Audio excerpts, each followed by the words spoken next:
Warning: the following scene contains depictions of violence. Viewer discretion is advised. In the past few years, gun violence has reached its peak. We are just getting new video from inside the school as that deadly shooting was underway. It was recorded by a student.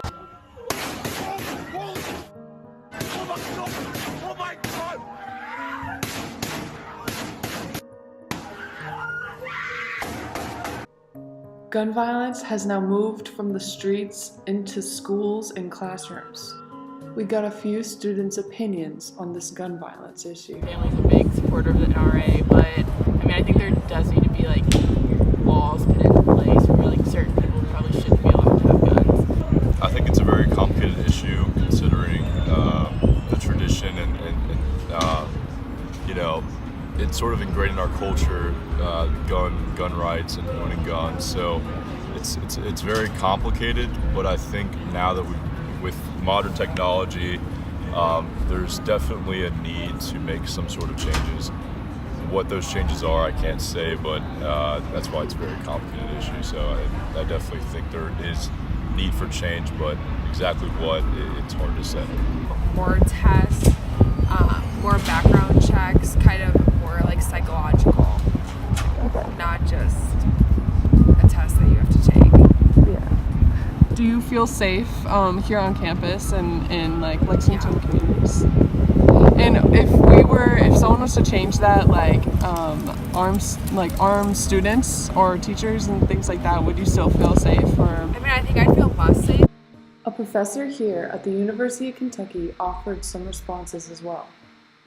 When asked about the active shooter protocol, the professor responded saying, quote, "The university offers a training program, but it is the same as student protocol. You get out, you get away, barricade the door, and try to get help as quickly as possible." All the recent shootings have caused backlash in communities across the nation. Victims are now coming out and demanding action from the government. Some are blaming the recent spike in violence on the presence of social media.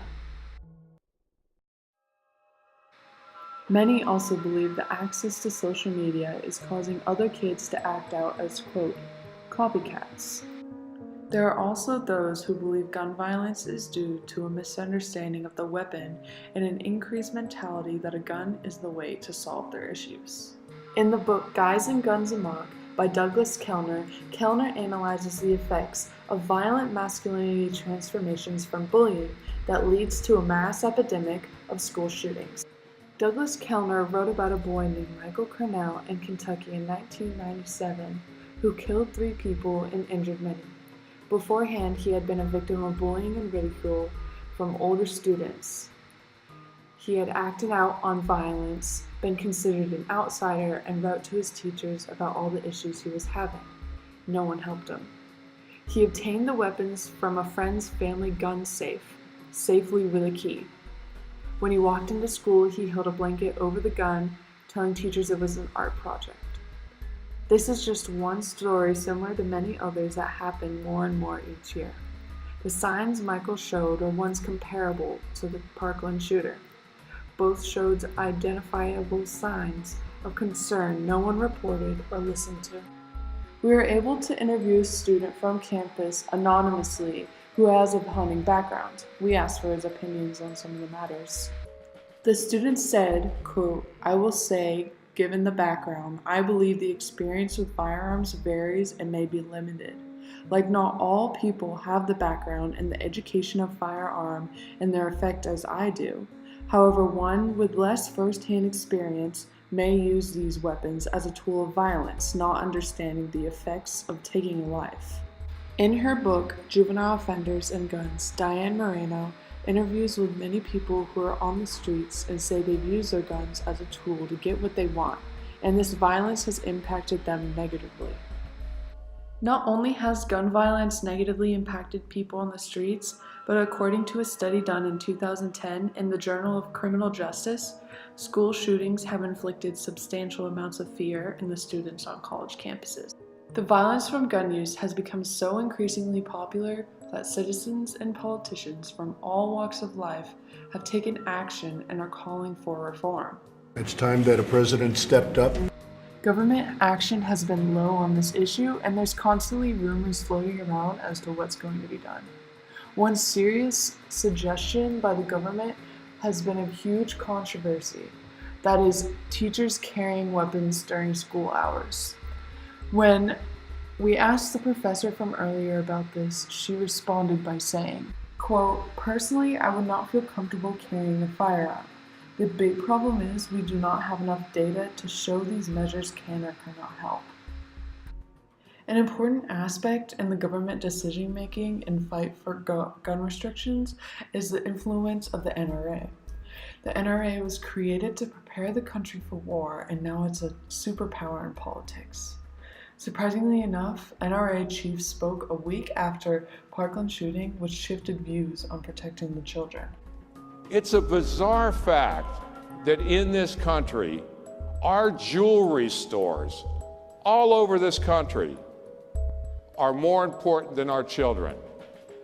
Our banks, our airports, our NBA games, our NFL games, our office buildings, our movie stars, our politicians, they're all more protected than our children at school. Does that make any sense to anybody? Do we really love our money and our celebrities more than we love our children? Can we answer that question honestly? Any of us, can we answer that question honestly, knowing that we surround and protect so much with armed security while we drop our kids off at school that are so-called gun-free zones that are wide open targets for any crazy madman bent on evil to come there first? In every community in America, school districts, PTAs, teachers unions, local law enforcement, moms and dads, they all must come together to implement the very best strategy to harden their schools, including effective, trained, armed security that will absolutely protect every innocent child in this country. These students are victims of gun violence. They're all speaking out on the Never Again movement. They clap back on NRA supporting politics. They perform walkouts, protests, and they make sure that the government can hear them and want change. From elementary school kids to mothers and grandparents, they have all come together. They seek restrictions so there will never again be another massacre on a school campus. They say they've got the right to bear arms, but I didn't know it meant I wouldn't live long. Safety, does it really exist? When the sound of gunshots places all the kids at risk. We got future doctors, lawyers, writers, 6 feet under. Now, I can only think of all the kids of color. Who's gonna protect them? Who's gonna protect us? Is all that I can wonder. We've got one shot to live. It takes one shot to lose. A life of a child that's precious, and it shouldn't end up on the news. One shot is all it takes. 17 students will never breathe again. 17 families have been shaken. We don't want to be next. This must stop. They say kids are the future. We won't be if we're all gone.